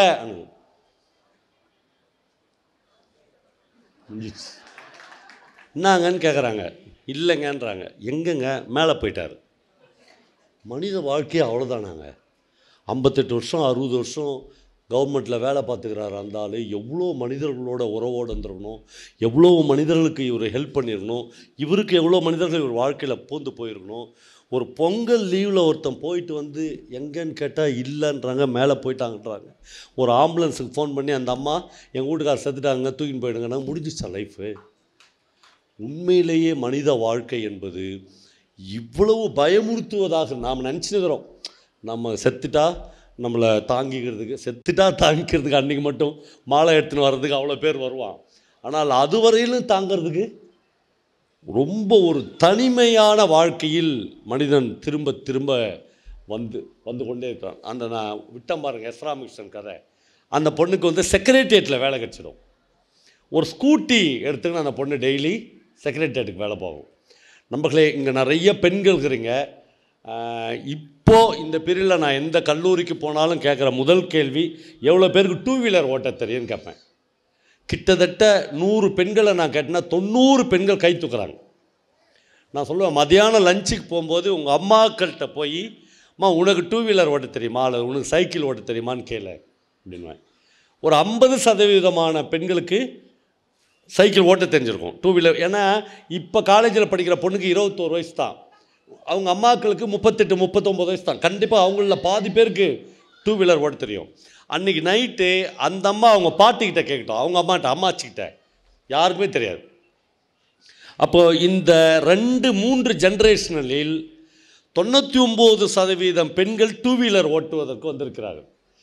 முதல் எழுத்தாளர் சுந்தரராமசாமி எனக்கு போட்ட ஒரு கார்டில், உங்கள் ஊரில் எவ்வளவு பெண்கள் சைக்கிள் ஓட்டுகிறார்கள் பவா என்று கேட்டார். அடுத்த கடிதத்தில் நான் அதுக்கு பதில் எழுதலை. அவர் கேட்டால் அந்த கேள்வி உங்களுக்கு ரொம்ப சாதாரணமாக தெரிந்திருக்கும், ஆனால் உங்கள் ஊரில் எவ்வளவு பெண்கள் சைக்கிள் ஓட்டுகிறார்கள் என்பது எனக்கு தெரிந்தால் உங்கள் ஊரை பற்றியான எல்லா தகவல்களையும் நான் கிரகித்து கொள்ள முடியும் ஒரு எழுத்தாளனாக என்று எழுதினார். அதுக்கப்புறம் தான் நான் அவருடைய சீரியஸ்னஸ் யோசித்து பார்த்தேன். ஒரு பெண் ஒரு ஸ்கூட்டரை எடுத்துக்கொண்டு அப்படி அந்த கீர் வண்டியை அப்படி ஒரு முடுக்கி போகிற போது இந்த உலகமே காற்றுக்கு பின்னால் போய்விடுற அளவுக்கு அவளுக்கு மாபெரும் ஒரு சுதந்திரம் கிடைக்கும். திரும்ப திரும்ப பெண்களின் கனவுகளில் கரப்பான் பூச்சிகளும் கேஸ் சுமலும் வருகிற அளவுக்கு நாம் இத்தனை நூற்றாண்டுகளாக அவர்களை வைத்து கொண்டிருக்கிறோம். இந்த பாகுபாடு எங்கிருந்து தொடங்குகிறது? ஏன் பெண்கள் இன்னும் கிச்சன் சமையலறையிலிருந்து வெளியே வர முடியவில்லை என்றால், நண்பர்களே, இந்த பாகுபாடை ஒரு வகையில் இவ்வளவு வருடங்களாக கவர்மெண்ட்டே நமக்கு சொல்லிக் கொடுத்திருக்கிறது. நான் எல்லாம் படித்த முதல் பாடத்தில் அல்லது கார்த்திக் படித்த முதல் பாடத்தில் குடும்பம் என்று 1ஆம் கிளாஸில் ஒரு பாடம் உண்டு இல்லையா? அந்த குடும்பத்தில் தான் ஒரு குடும்பம் என்றால் எப்படி இருக்க வேண்டும் என்று கவர்மெண்ட் புத்தகம் அச்சடித்து நமக்கு தரப்பட்டு இருக்குது. அப்பா செய்தித்தாள் படிக்கிறார், ஒரு நியூஸ் பேப்பர் படிச்சுன்னு அப்பா ஈஸ்ட் சேரில் உட்காந்து செய்தித்தாள் படிப்பார். எனக்கு ஆசையாக இருக்கும், எங்கள் அம்மாவை ஒரு நாள் அம்மா செய்தித்தாள் படிக்கிறார் அப்படின்னு ஒரு ஈஸ்ட் சேரில் போட்டு, அம்மா செய்தித்தாள் படிக்கூடாதா, அப்பா செய்தித்தாள் படிக்கிறார், அம்மா சமைக்கிறாள். எனக்கு ஆசையாக இருக்கும், ஒரு நாளாச்சும் எங்கள் அப்பா அந்த வெள்ளைச்சட்டையை போட்டு போய் சமையலரில் நிற்கக்கூடாதா. தங்கை வீடு கூட்டுகிறாள், தம்பி விளையாடுகிறான், அவன் தம்டமாடு மாதிரி விளையாடுறவன். அப்போ வீடு கூட்டுறவன் தங்கச்சி. கரெக்டாக 1ஆம் கிளாஸ்லேயே இது நம்ம படிச்சிட்றோமா? நம்ம சாவர வரலும் இது நம்ம மைண்ட்லேயே இருக்குது. நம்ம உயிரே போனாலும் தொடத்தை எடுத்து வீடு கூட்டக்கூடாது, அதெல்லாம் பொம்பளைங்க செய்கிற வேலை. ஆமாம், தம்பின்னா அவன் போய் வெளியே விளையாடணும், அவன் ஒரு நாளும் வீட்டில் எந்த வேலையும் செய்யவே கூடாது. இந்த பாகுபாடுகள் 1ஆம் கிளாஸில் ஆரம்பிக்கிறது. இப்போ இந்த பொண்ணுக்கு கனவு முழுக்க ஒரு நல்ல வீடாச்சா? அவள் கனவு கண்ட வீடு இது இல்லையா? செக்ரட்டேரியட்டில் வேலை கட்டிச்சா? ஸ்கூட்டி வச்சுக்கிறாளா? தொடர்ந்து அவள் மயிலாப்பூர் வழியாக இதுக்கு போகிறான், செக்ரட்டேரியட் போகிறான். போகும்போதெல்லாம் ஒரு வீடு அவளை டிஸ்டர்ப் பண்ணினே இருக்குது. அந்த வீட்டுக்கு முன்னாடி ஸ்கூட்டரில் நின்று அந்த வீட்டை பார்க்கிறாள். அந்த வீட்டில் ஒரு அழகான பால்கனி இருக்கிறது. அந்த வீட்டில் வண்ண வண்ணமான பெண்களுடைய உடைகளை காலையில் துவைத்து காயப்படுகிறாள். அவளுக்கு ஆசையாக இருக்கிறது. இந்த ட்ரெஸ்ஸெல்லாம் போடுகிற பெண் ஒரு டான்ஸராக இருக்க வேண்டும், ஒரு நடனம் ஆடுகிற பெண்ணாக இருக்க வேண்டும் என்று அவளுக்கு ஆசையாக இருக்கிறது. ஒரு நாள் திடீரென்று அந்த ட்ரெஸ்லாம் இல்லை. அவள் பார்க்குறா, அந்த வீடு மேலே லாக் ஆகிருக்குது.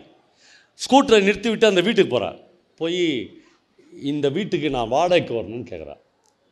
அந்த வீட்டுக்காரர் பார்க்குற, நீ தனியாக வாடுற? இல்லை, எங்கள் வீட்டுக்காரர் பேங்க்கில் வேலை செய்கிறார், மதுரையில் இருக்கார், நான் வீடெலாம் செட்டில் பண்ண பிறகு அவர் வந்துடுவார், அதுவரையிலும் நான் ஹாஸ்டலில் தங்கியிருக்கிறேன், எப்பயாவது இந்த வீட்டுக்கு வந்து போகிறேன். வம்படியாக அந்த வீட்டை அவள் வாடகைக்கு எடுத்துக்கொள்கிறாள். நம்மளை அவளுக்கு பிடித்தமான வாழ்க்கையை எனக்கு அந்த கதையை சொல்லும் போதே அப்படியே அழுகையாக வருகிறது. அந்த பொண்ணுக்கு ரொம்ப சின்ன வயசிலிருந்து இப்படி ஒரு அழகான வீட்டில், இப்படி ஒரு பால்கனியில், ஒரு ஊஞ்சலில், ஒரு மாமரத்து அடியில் உட்கார வேண்டும் என்கிற அந்த வேட்கை எதன் பொருட்டோ நிறைவேறிவிட்டு போயிலாம் சொல்லிட்டா. வீட்டுக்காரன் பேங்க்லேயே வேலை செய்யலை, வீட்டுக்காரன் கல் மாதிரி மெட்ராஸ்லேயே தான் இருக்கிறான், அப்பார்ட்மெண்ட் வீட்டில் இருக்கிறான். அது மாற்றப்போ மாற்றலாம், அந்த குறைந்த வாழ்க்கையை நான் வாழ்ந்து விட்டு போகலாம் என்று அந்த ஊஞ்சலில் அவள் ஆஃபீஸ் முடிஞ்சு 5:30 மணிக்கு ஆஃபீஸ் முடியுமா, 7:30 மணிக்கு தான் வீட்டுக்கு போவாள். வீட்டில் புருஷன் கேட்கும் போதெல்லாம் ஆஃபீஸில் கொஞ்சம் வேலை இருந்துச்சு என்று பொய் சொல்ல ஆரம்பிப்பாள், நிறைய பொய்களை சொல்வாள். ஆனால் அவருக்கு அந்த வீடு, அந்த டான்ஸர் உட்காந்தால அந்த ஊஞ்சலில் அவள் உட்கார்ந்து பார்ப்பாள். அந்த டான்ஸர் துணி துவைச்சி போட்டால அந்த கொடியில் அவள் தன் துணியை போட்டு பார்ப்பாள். அவளுடைய ஆசையெல்லாம் ஒரு நாள் வீட்டுக்கு தெரிஞ்சிடும். நம்மளை நாம் நினைக்கிற மாதிரி சுலபம் இல்லை. வீட்டுக்காரனுக்கு நம்ம பொண்டாட்டி தனியாக ஒரு வாடகை வீடு எடுத்துன்னு இருக்கிறா அப்படின்னா தமிழ் சமூகத்தில் அவன் எப்படி ரியாக்ட் ஆவான்னு உங்களுக்கு நான் சொல்லவே வேணாம். எடுத்த உடனே அங்கே எவன் கூட இருக்கிறன்னு ஆரம்பிப்பான். அதான் இருக்கிறதுலே நாகரிகமான வார்த்தை இல்லையா? அங்கே எவன் கூட இருக்கிறன்னு ஆரம்பிப்பான். எவன் கூட இல்லை, யாருடனும் இல்லை, தனியாக இருக்கிறாவ. எனக்கு இந்த தனிமை தேவைப்படுகிறது, என் வாழ்க்கைக்கு இந்த அழகு தேவைப்படுகிறது, இந்த சௌந்தரியம் தேவைப்படுகிறது, இந்த சுதந்திரம் தேவைப்படுகிறது, அதனால் நான் இந்த வீட்டில் இருக்கேன். யாருமே நம்ப மாட்டார்கள். அவன் அவளை அடிக்கிறான். அந்த ஸ்கூட்டரை எடுத்துன்னு அவளை இழுத்து கொண்டு வந்து அந்த வீட்டை எல்லாம் காலி பண்ணிவிட்டு போகிறான். நண்பர்களே, அடுத்த நாளும் அவள் செக்ரட்டேரியட்டுக்கு வேலைக்கு போகிறாள். அந்த வீட்டை திரும்பி கூட பார்க்காமல் அவளுடைய ஸ்கூட்டர் நேரடியாக. இதான் லைஃப். வாழ்க்கை என்பது நாம் நினைக்கிற மாதிரி அவ்வளவு அபூர்வங்களால் ஆனது இல்லை. திரும்ப திரும்ப இந்த வாழ்க்கையை நாம் இழந்த இந்த லைஃபை, நம்முடைய கனவுகளை, நம்முடைய அபிலாஷைகளை எழுத்தாளர்கள் சொல்லிக்கொண்டே இருக்கிறார்கள். இங்கே இவ்வளோ பெண்கள் இருக்கிறீர்கள். ஒவ்வொரு பெண்ணுக்குள்ளும் எவ்வளவு கனவுகளை தேக்கி கொண்டு இந்த சமூகத்திற்கு நாம் வாழ வந்திருப்போம். எனக்கு தெரிந்து குதிரை வண்டியில் வந்தவன் என்று தமிழ்ச்செல்வன் ஒரு கதை எழுதியிருக்கிறார். அந்த கதையில் ஒரு பொண்ணுக்கு என்ன தெரியுமா, ரொம்ப சின்ன ஆசை இருக்கும் அவளுக்கு. உயிரே போனாலும் திருப்பூரில் மட்டும் கல்யாணம் பண்ணிக்கூடாதுன்னு நினைப்பாவ. இல்லை, அதுக்கு என்ன காரணம்னா, அவங்க வீட்டில் மொத்தம் 3 பொண்ணுங்க. 3 பொண்ணையும் பக்கத்து தெருவிலே கல்யாணம் பண்ணிக்குவாங்க. அவினாஷில், திருப்பூரில், இப்படி பல்லடத்தில் இப்படி கல்யாணம் பண்ணி கொடுத்துருவாங்க. அவங்க வீட்டு 4வது பொண்ணுவை பிஎஸ்சி படிப்பா. அது என்ன ஆகிடுன்னா, கல்யாணம் ஆனதாகவே தெரியாது இவங்க அந்த பொண்ணுங்களுக்கு. எப்பயுமே அம்மா வீட்டிலே இருக்குங்க அதுங்க. எப்போ வந்தாலும் அம்மா வீட்டில் 3 பொண்ணுங்களும் இருக்கும், அவங்க குழந்தைங்க இருக்கும். இதுங்க கல்யாணம் ஆகி எங்கேயோ வெளியூருக்கு போன ஃபீலே இருக்காது. இந்த பொண்ணுக்கு என்ன ஆசை இருக்குன்னா, சின்ன வயசில் உயிரே போனாலும் திருப்பூரில் மட்டும் கல்யாணம் பண்ணக்கூடாது. நாம் வந்து குறைஞ்சபட்சம் இந்த டெல்லின்றாங்க, டெல்லிலாம் எங்கே இருக்குதுன்னே அவளுக்கு தெரியாது. இந்த டெல்லி, கல்கத்தா, காஷ்மீர்லாம் சொல்கிறாங்கல்ல, அந்த பக்கமாக ஒரு மாப்பிள்ளையை பார்த்து கல்யாணம் பண்ண போயிடணும் அப்படின்னு நினைப்பாள். இதான் அவளுடைய உள்ளுக்குள்ளே அவளுக்கு இருக்கிற கனவு. இப்போ ஒரு நாள் காலேஜ் முடிஞ்சு வருவா, வீட்டில் 10 பேர் உட்காந்துப்பாங்க. அவங்க அம்மாவை கூட்டுக்கப்பா, என்னம்மா எல்லோரும் வந்துக்கிறாங்க, என்னவா உன்னை பொண்ணு பார்க்க வந்துக்கிறாங்க அப்படின்றவா. டக்குன்னு அந்த பொண்ணு ஃபஸ்ட்டு என்னதம்மா கேட்பா, அம்மா எந்த மாநிலத்திலேருந்து, எந்த ஸ்டேட்டு? மாநிலமா? அடுத்த தெருவுடி. முடிஞ்சா அந்த பொண்ணு நாள் வச்சுருந்த கடவுளாம் தூள் ஆயிடுச்சா, அடுத்த தெருவா. அவள் போய் உள்ளே குமுறி அழுவா. சனினே, படிக்கும்போதே கல்யாணம் அமையிறது எவ்வளோ முக்கியம். போய் முகத்தை கழுவிட்டு வா. முகத்தை கழுவி பொட்டு வச்சுன்னு வந்து காஃபி கொடுப்பா. இப்போ மாப்பிள்ளை யாரான்னு பார்த்தா பிடபிள்யூடியில் இன்ஜினியர். நம்ம ஒரு ஸ்கொயர் வச்சுருப்போம் ஒரு ஃபேமிலியில். பிடபிள்யூடியில் இன்ஜினியர்னால், நான் சொல்கிற இந்த கதை எழுதப்பட்ட காலத்தில் அவருக்கு 4500 சம்பளம். ஆனால் அவங்க அந்த பொண்ணுக்கு சொல்லிக் கொடுப்பாங்க. என்ன சொல்லிக் கொடுப்பாங்க? சம்பளம் தான் பாப்பா 4500, தினந்தோறும் 2000 வீட்டுக்கு வாங்கிட்டு வரலாம். ஏன்னா அவர் வந்து முடிஞ்சா நம்ம ஸ்கேல் இதெல்லாம் நான் சொல்லிக்கிறேன்ல. எங்கள் இபியில் நான் வந்து அட்மினிஸ்ட்ரேட்டிவ் ஆஃபீஸரு. என்கிட்ட இந்த 24 வயசு பொண்ணுங்களாம் வந்து அசிஸ்டன்ட் இன்ஜினியராக ஜாயின் பண்ணுவாங்க. நீங்கள் பார்த்தீங்கன்னா அப்படியே சுடிதார்லாம் போட்டு தேவதைகள் இல்லை, வானத்திலேருந்து இறங்கி வச்சிருந்த தேவதைகள் மாதிரி அப்படியே என் பொண்ணு மாதிரி இருப்பாங்க. அப்படி அழகாக வந்து ஒரு பொண்ணு ஜாயினிங் ரிப்போர்ட் எழுதினே என்கிட்ட கேட்குது, பவா சார் நம்ம ஆஃபீஸில் எப்படி பவா சார் பழக்கம் அப்படின்து. ஒன்றும் புரியல எனக்கு. என்ன பழக்கமா? இல்லை சார், காசு நாங்களே வாங்கிக்கலாமா, நீங்கள் வாங்கி சாயங்காலம் பிரித்து கொடுப்பீங்களான்னு கேட்குது. ஆமாம், இதுக்கு பிரித்து கொடுக்குறதுக்கு தான் நான் அட்மினிஸ்ட்ரேட்டிவ் ஆஃபீஸராகிறேன். சொல்லி கொடுக்குது. இந்த கல்வி முறை வந்து இபிக்கு வேலைக்கு போய்ட்டு பாப்பா, 20 லட்சம்னாலும் உங்கள் அப்பா கடை வாங்கி வட்டி கடை வாங்கி உனக்கு வேலை வாங்கி கொடுத்துட்றேன், டெய்லி 10,000 ரூபாய் வாங்கினுவா பாப்பான்றாங்க. பாப்பா சுடிதார் போட்டுன்னு வரும்போதே டெய்லி 10,000 கிடைக்குன்ற கனவோடு வருது. பார்த்தா ஜெயிலுக்கு போகுது. அதை பற்றிலாம் கவலையே இல்லை நம்மளுக்கு. இதெல்லாம் பழகிடுச்சு. நம்மளுக்கு வந்து ஒரு சொரணையற்ற சமூகமாக மாறிவிட்டோம்.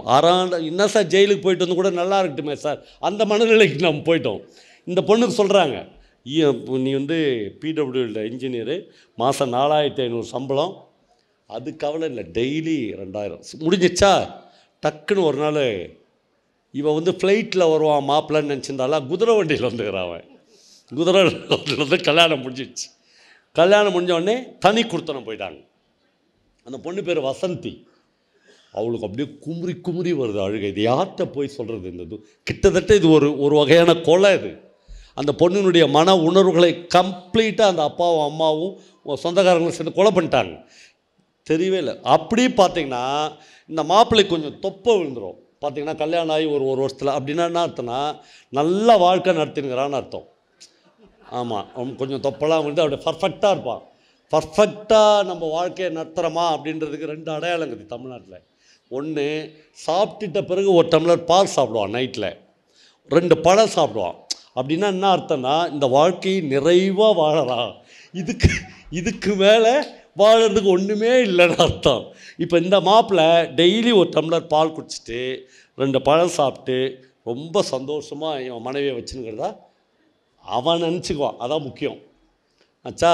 இப்போ புதுசாக ஒருத்தர் கல்யாணம் ஆகி இவங்க வீட்டு பக்கத்துலேயே குடும்பம் வருவாங்க, போர்ஷன் வீட்டில். அவங்க டெய்லி சண்டை போட்டுக்குவாங்க. அவங்களும் லவ் மேரேஜ் தான். டெய்லி சண்டை போட்டுக்குவாங்க. சண்டை போட்டோன்னே ஒரு நாள் வந்து இவங்ககிட்ட வந்து அவன் வந்து ரிப்போர்ட் பண்ணுவான். அண்ணே, நான் பார்க்குறேண்ணே, இவ்வளவு நிறைவாக பரமசிவனும் பார்வதி மாதிரி ஒரு வாழ்க்கை நடத்துகிறீங்க. எங்கள் வீட்டில் டெய்லி சண்டை வருது. நான் எப்படி வாழ்ந்தால் இந்த சண்டையெல்லாம் இல்லாமல் பார்த்துக்கலாம். இவன் அவனுக்கு அட்வைஸ் பண்ணுவான். நான் தம்பி, நான் உன்னை கவனிக்கிறேன், வாழறதுக்கே நீ தகுதி இல்லை. ஏன்னே, ஒரு நாள் கூட உன் கையில் மல்லிப்பூவும் அல்வாவையும் நான் பார்க்கலேன்னுவான். இவன் என்ன நினச்சினுப்பான், மல்லிப்பூ அல்வா வாங்கிட்டு வந்து கொடுத்துட்டா ஒரு புருஷனும் பொண்டாட்டியும் நல்லா வாழறாங்கன்னு இவன் நினச்சி இவனுடைய ஸ்கேல் அது. ஒரு நாள் கூட மல்லிப்பூ அல்வாவோடு நீ வந்து நான் பார்க்கவே இல்லையேன்னுவான்.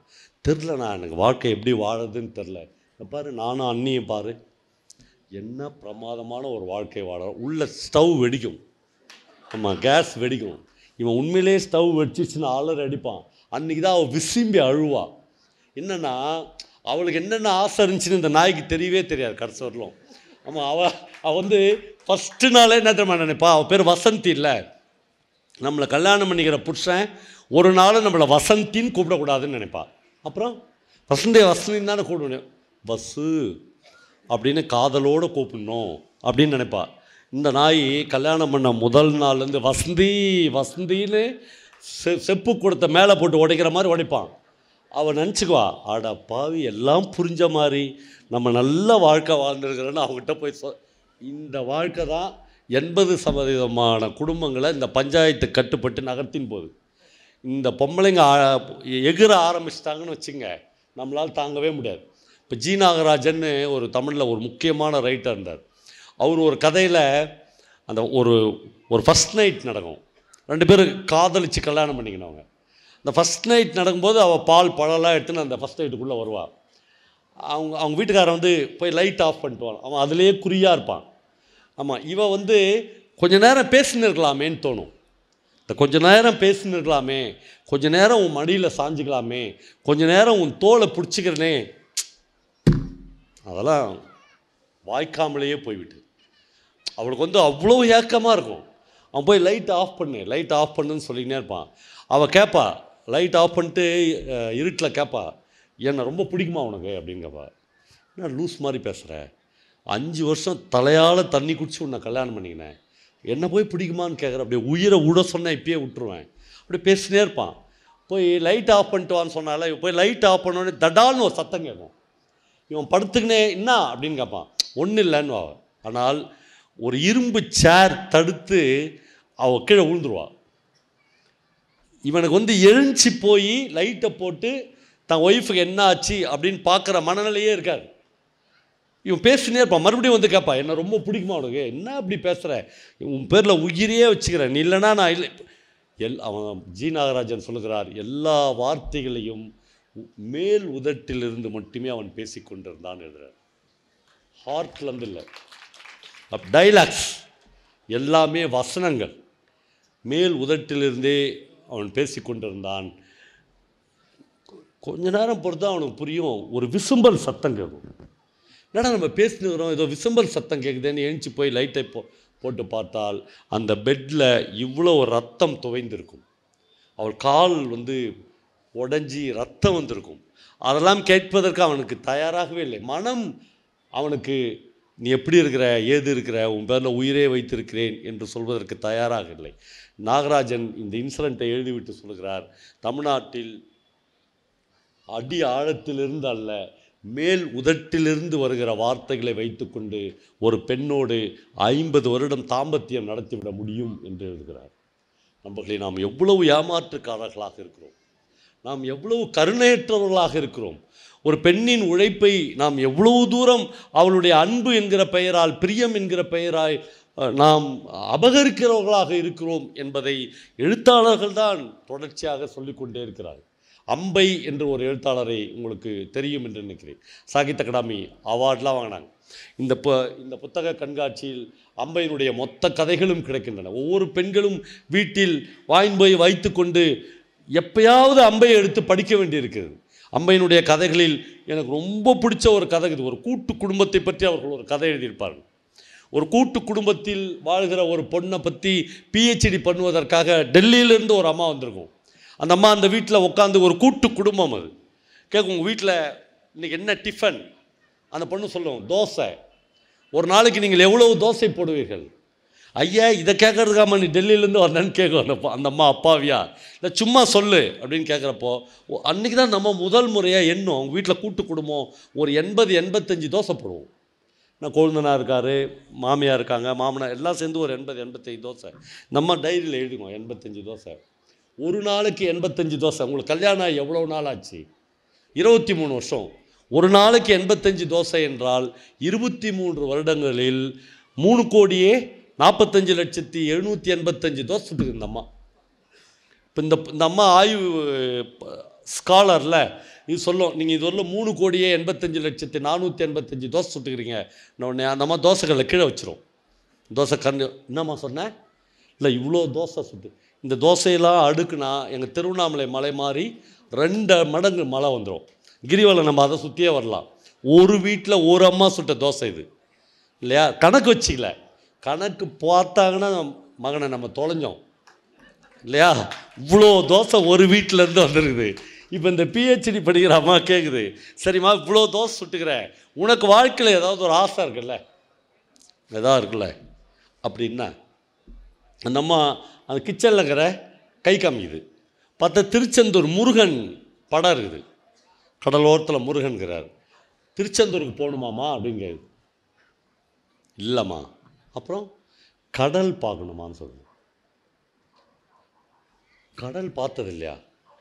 நீ இப்போ கேட்டல்லம்மா, அதே மாதிரி 23 வருஷத்துக்கு முன்னாடி ராத்திரி அன்றைக்கி எங்கள் வீட்டுக்காரர் கேட்டார், விசாலம் உனக்கு என்ன வாழ்க்கையில் ஆசை? கடல் பார்க்கணுங்கன்னு சொன்னேன். அந்த நாயும் இதுவரையிலும் போய் இவரை கடல் காமிச்சதில்லை, இந்த நாயும் தனியாக போய் கடல் பார்த்ததில்லை. 23 வருஷம் ஆயிடுச்சு. இந்த அம்மா சொல்லுது, பாவங்க அதுக்கு வேலை ஓயலை. இதான் தமிழ் கல்ச்சர். நம்ம புருஷனை நம்ம பொண்டாட்டியும் காப்பாற்றிக்கிறாங்க. நம்மளை 23 வருடங்களாக 3,84,00,000 சில்லற தோசை செய்த ஒரு பெண்ணால் கடல் பார்க்க முடியவில்லை, ஒரு ஆணால் கடல் பார்ப்பதற்கு அவளை கூட்டின் போக முடியவில்லை என்பதெல்லாம் இந்த உலகத்தில் மிகப்பெரிய துயரம் இல்லையா? இதைத்தான் மறுபடியும் எழுத்தாளர்கள் எழுதி கொண்டே இருக்கிறார்கள். ஓகே, அப்போ வகுப்பறைகளில் நாம் இதுவரையிலும் கற்றுக்கொள்ளாத பல பாடங்களை அப்புறம் ஜெயகாந்தன் ஒரு முறை பேசும்போது சொன்னார், எதெல்லாம் எனக்கு சந்தோஷத்தை கொடுக்கிறதோ அதெல்லாம் தான் கல்வி என்று சொன்னார். நம்முடைய குழந்தைகள் அந்த புள்ள பிடிக்கிற வேன் மாதிரி ஒரு மஞ்சா வேன் வருது இல்லை, இப்போ அது வந்தோடனே பயந்து நடுங்குதுங்க. ஏன்னா அதை உள்ளே பிடிச்சி நம்ம அப்பா அம்மா போட்டுருவாங்களோ பயப்படுதுங்க. அது இல்லை, அந்த வேனை பார்த்தோடனே பையனே ஓடணும். அவ்வளோ சந்தோஷத்தை கல்விக்கூடங்கள் தர வேண்டும். அவ்வளவு பெரிய கல்வியை கல்விக்கூடங்கள் நம்முடைய மாணவர்களுக்கு போதிக்க வேண்டும். நான் பல இடங்களில் சொல்லியிருக்கிறேன். அதற்கு நம்ம ஸ்கூலுடைய கட்டட அமைப்பு இருக்குல்ல, கவர்மெண்ட் ஸ்கூல், ப்ரைவேட் ஸ்கூல் எல்லாம், அந்த கட்டட அமைப்புகளே மாற வேண்டும்.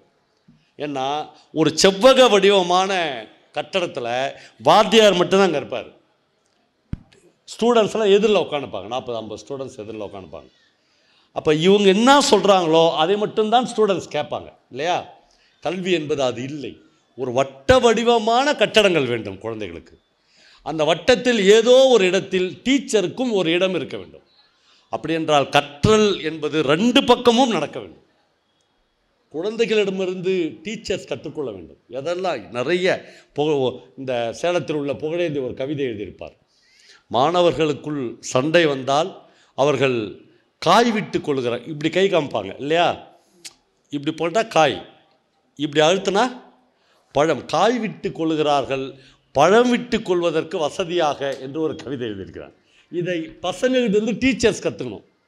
இவ என் புடவையை குறை சொல்லிட்டா, நான் இவன் செத்துட்டா கூட சாவுக்கு போக மாட்டேன்னு சொல்கிற டீச்சர்லாம் நமக்கு தெரியும் இல்லையா? அப்போ அந்த டீச்சர் ஸ்டூடெண்ட்ஸ்கிட்டேருந்து இதை கற்றுக்கொள்ள வேண்டும். அந்த கன நேரம்தான் அந்த சண்டை பகை என்பதை. அப்போ இந்த இந்த விஷயங்கள் எல்லாமே மாற வேண்டியிருக்குது. இந்த கல்வி என்பது கற்றல் என்பதாக மாற வேண்டியிருக்கிறது. அப்புறம் எனக்கு ஏற்கனவே பிரபஞ்சன் பலமுறை சொல்லியிருக்கிறார். அவருடைய பேர பையன் நிறைய கேள்வி கேட்பான் அவரை. தாத்தா குதிரை ஏன் தாத்தா ஓடுது அப்படின்னு கேட்பானா. அவர் சொல்ல, குதிரைக்கு 4 கால் இருக்குது. பையன், ஏன் அந்த சேருக்கு கூட தான் 4 கால் இருக்குது, இது ஏன் ஓடலன்னு கேட்பானா. இவர் சாகித்ய அகாடமிலாம் வாங்கின ரைட்ரு, எனக்கு தெரிலன்ட்டு வர்றவர் நிறைய கேள்வி கேட்டுக்கிறான். ஒரு நாள் டக்குன்னு கேள்வி கேட்கலாம் நிறுத்திட்டான். இவர் மருமகள்கிட்ட கேட்குறாரு, ஏம்மா தம்பி கேள்வியே கேட்கறதில்ல, பேசுறதே நிறுத்திட்டான். மருமக பதில், அவனை தான் ஸ்கூலில் சேர்த்துட்டுமே மாமா. ஸ்கூலில் சேர்த்துட்டா, ஸ்கூலில் சேர்த்தோடனே வாத்தியார் சொல்கிற முதல் வார்த்தை பேசாத. ஆமாம், அது வரலும் பேசுன இந்த பையனை பேசாத, நான் சொல்கிறேன் நீ கேளு, நான் சொல்கிறேன் நீ கேளுன்ற ஒரு கல்வி ஒரு புண்ணாக்கையும் பசங்களுக்கு கற்றுக் கொடுக்காது. 2 பக்கமும் சொல்வதே 2 பக்கமும் கேட்க வேண்டியிருக்கு. அப்போது இந்த கல்வியினுடைய போதாமை இருக்குல்ல, அது நம்ம கண்டுபிடிச்சிட்டோம். அந்த 40-50 வருஷம் சுதந்திரம் அடைஞ்சி நடந்த கவர்மெண்ட்டு, நடந்த ஊழல், எத்தனை மினிஸ்டர் உள்ளே போனால் எவ்வளோ ஊழல் எல்லாமே தெரிஞ்சிச்சு. அதுவும் இந்த சோஷியல் மீடியா வந்தவுடனே எல்லாமே பட்டவத்தனமாக தெரிஞ்சிச்சு. இப்போ தான் கவர்மெண்ட்டுக்கே ஒரு நாலேஜ் வருது. என்னென்னா, இந்த கல்வியில் இந்த புஸ்தகத்துக்குள்ளே இருக்கிறது மட்டும் பசங்களுக்கு பத்தாது, இப்படி ஒரு புத்தக கண்காட்சி ஆரம்பி, பேரண்ட்ஸோடு உள்ளே கூட்டின்னு வா, இதற்குள்ளாக இருக்கிற நூற்றுக்கணக்கான புத்தகங்களை அந்த குழந்தைகளுக்கு அறிமுகப்படுத்துங்கள். ஒரு வாழ்க்கையை கார்த்தி 3 ஸ்கூல் வச்சுருக்கலாம், இந்த ஊரே அவர் தான் இருக்கலாம், அவ்வளோ பெரிய பணக்கார ஜாம்பவான கனவானா இருக்கலாம். ஆனால் நண்பர்களே, கார்த்திக்கு வாழ்க்கப்பட்டது ஒரே ஒரு வாழ்க்கை தான். இந்த ஒரு வாழ்க்கையை மட்டும்தான் அவர் வாழ்ந்து முடிக்க வேண்டும் இல்லையா. பவாவுக்கான வாழ்க்கை ஒரு வாழ்க்கை தான். இந்த ஒரு வாழ்க்கையை தான் நான் திரும்ப திரும்ப வாழ்ந்து முடிக்க வேண்டும். ஆனால் நான் ஒரே ஒரு விஷயத்தை உங்களுக்கு சொல்லுகிறேன். நீங்கள் இதை தாண்டி ஒரு புத்தகத்தை படிக்கிற போது நீங்கள் வாழாத வாழ்க்கையை ஒரு புத்தகத்தின் மூலமாக நீங்கள் வாழ்கிறீர்கள். உங்கள் வாழ்க்கையில் மொத்தமாக நீங்கள் 280 புத்தகங்களை படித்திருக்கிறீர்கள் என்றால் 280 பேரின் வாழ்க்கையை நீங்கள் வாழ்ந்திருக்கிறீர்கள் என்ற அர்த்தம். இந்த உலகத்தில் எந்த ஒரு பெரிய விஷயமும் இவ்வளவு பெரிய அருள் கொடையை உங்களுக்கு கொடுத்ததே இல்லை, புத்தகங்களை தவிர. புத்தகங்கள் அவ்வளவு பெரிய வாசிப்பின் இன்பத்தை உங்களுக்கு தருகிறது.